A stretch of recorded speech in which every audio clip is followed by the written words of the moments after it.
Welcome back, folks. It's a very special episode on Smart Money where we're discussing our children's future, as it is it's just 10 days away from Children's Day, and we have Vivek Bajaj here. He, of course, has been in the markets for over 17 years and he has 3 kids of his own, so he knows what he's talking about. Vivek, before the break, you were telling us about the different kind of mutual funds that one can invest into for your child, right? So I just want to get that plate up on board because there's a good mix of large cap funds. These are the funds that Vivek has chosen. Remember, don't go by the past, the historical performance, but going forward as well, these are safe, consistent funds. The mid-cap and the small-cap funds will also come up for you in a bit. There's Quant, which has done exceptionally well, PGIM as well. And in the small-cap list too, you have Access Small-Cap. But there's also ETFs, right? Passive investing. Your thoughts on that? I think it's a perfect thing to start because that gets you inside the market.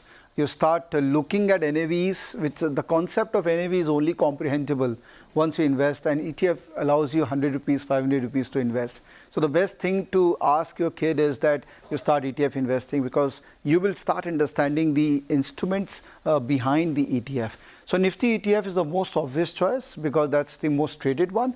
Apart from that, I recently did a study on Nifty Junior. And I think it's also very, very interesting because coming 5 years, if you believe that India market is going to grow from 3 trillion to 5 trillion, all these junior Nifty stocks will do very well because finally they will become Nifty stocks, right? So combination of Nifty, Nifty Junior and maybe a gold ETF to give you that comfort of currency depreciation as well as gold being an inflation hedge. Okay, so gold is the next topic. Gold ETFs, do you prefer gold ETFs to sovereign gold bonds? I mean, your thoughts, because there's physical gold as well, but people don't prefer physical gold anymore because of the security risk, the making charges. So tell us, within gold, what should I look at for my child? Well, I think both have its own merits and demerits. I'm more of an ETF person. But the bottom line is we have to invest in gold. Maybe 4 to 5% of our exposure should be there in gold because gold is not just about gold. It's also about currency depreciation. And we all have to understand this whole science of currency. I mean, it went up from 80 to 83 and people are doing foreign education, so it has really hit their pocket. Gold, if you would have invested, if you would have done SIP for 5 years, you would have made 12% CAGR. Even if gold, looks like on dollar terms is an underperformer, but in rupee term, gold has still given you 12% CAGR. So it could be a souvenir bond, it could be an ETF. I'm more of an ETF person, but there should be gold in your portfolio. Okay, so 4-5% of gold should be there in your portfolio to hedge against the currency move. And of course inflation. I want to talk about Sukanya Samriddhi a little bit because a lot of people recommend that for the girl child. I take it that it's tax-free, it's safe, but I also feel like there are better options. I mean, why lock in your money for 21 years at 7%? You can look at Bharat Bond, corporate FDs, but your thoughts on Sukanya Samriddhi as an investment tool? It's more mental.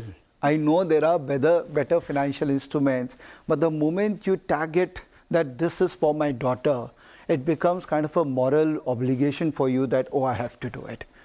This whole term of Sukanya Samriddhi, that gives you so much of obligation to do it for your daughter. I can do it. I mean, I can get probably better return and there are many other instruments. But this is like a yearly commitment you have given to your daughter that, listen, I'm going to do it for you till you become 21. So I don't think so you should consider that to be a financial asset.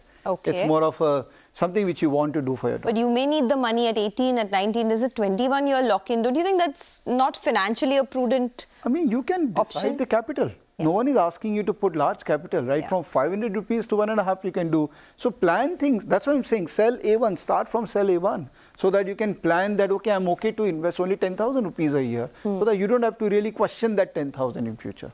Okay. So we've decided, we've, sort of chalked out our entire strategy on how to plan for your children's future. But coming back to talking about money, right? I wanted some tools for children. What are the kind of books that you would advise? How important is it to talk to your children about money? And what are the different resources that you can share with them? I think the best resources would be internet and YouTube. There are so many book reviews. So get your student, get your kid, get away from all those gaming YouTube channels and give them some interesting book review channels. And there are some books which I did mention. I mean, the standard books in the psychology of money and other. Make it more interesting, make it more fun for them. Otherwise, books are quite boring for younger generation these days, because we are not reading anymore. We are comfortable watching videos. So start with book summaries. That's a good option. Absolutely. So there's Psychology of Money, there's Rich Dad, Poor Dad, there's The Richest Man in Babylon. I've read 2 of them. I haven't read Richest Man in Babylon just yet, but I've heard it's amazing. Are there any other ways of introducing financial literacy to your child, in the sense, you spoke about pocket money, you spoke about books, you spoke about different tools on the internet. Anything else that you'd propagate to, start the concept early? I think let them earn money. That's very important. And earning money can be from a very trivial things, like every morning when you get up, you have to make your bed. And I'll give you certain points because you have done that. So every day they should have a balance sheet of their own that, oh, today I made so much money. But there's a debate on that, right? I mean, you're incentivizing your child to do something that he should be doing anyway. Yeah. So isn't that counterproductive? Have you not heard the story of Krishna? Right? He wanted makhan, right? But, the mother used to ask him, you do this thing, then I'll give you. This is the most primitive way of motivating your kid, which has been followed in our rituals for many, many years. So I think we should not question that. Okay, all right. So that's about children, right? But sometimes children are sorted. It's the adults who are most confused. Yeah. So for all the adult viewers watching you right now, and you have so many videos on YouTube about financial literacy, what are for beginners, I mean, this is a show that a lot of millennials, a lot of Gen Z watches as well. For beginners just getting into the market right now, what are your 1, 2 and 3 top to-do list for investing? Well, I think the most important is one has to understand this concept of compounding. It is widely talked about, but it is least practiced. Really, really, it's a powerful thing. And if you have that in your mind, it works fantastic. Second thing is habit, the power of habit. That consistency is so important.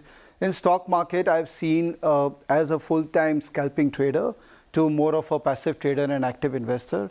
I've seen the more you have capital, the lesser your risk appetite becomes. In the other way around, people generally say that larger capital, your risk appetite is higher. No, that doesn't work that way. If you have more capital, you always have the mindset of losing that large capital. So your bets in the market, or your investment or your trading call in the market becomes much more wiser with a larger capital. So when you have smaller capital, think in a very different manner. And as your capital is growing, you have to change yourself. And market is changing every 4 year, 5 year, because the market microstructure changes. Thanks to regulator, thanks to the new technology, market is changing every 3-4 years. So your involvement in the market has to be in sync to the market. Otherwise, you will get disappeared. Okay, well, those were some pearls of wisdom that are much needed, I guess, in today's day and age. Thanks a lot, Vivek. It was a pleasure speaking to you. And we have another episode coming up next week on our Children's Day special, a 2-part series. So do stay tuned into that. Keep writing to us with your feedback. We love hearing from you. Thanks a lot for watching Smart Money.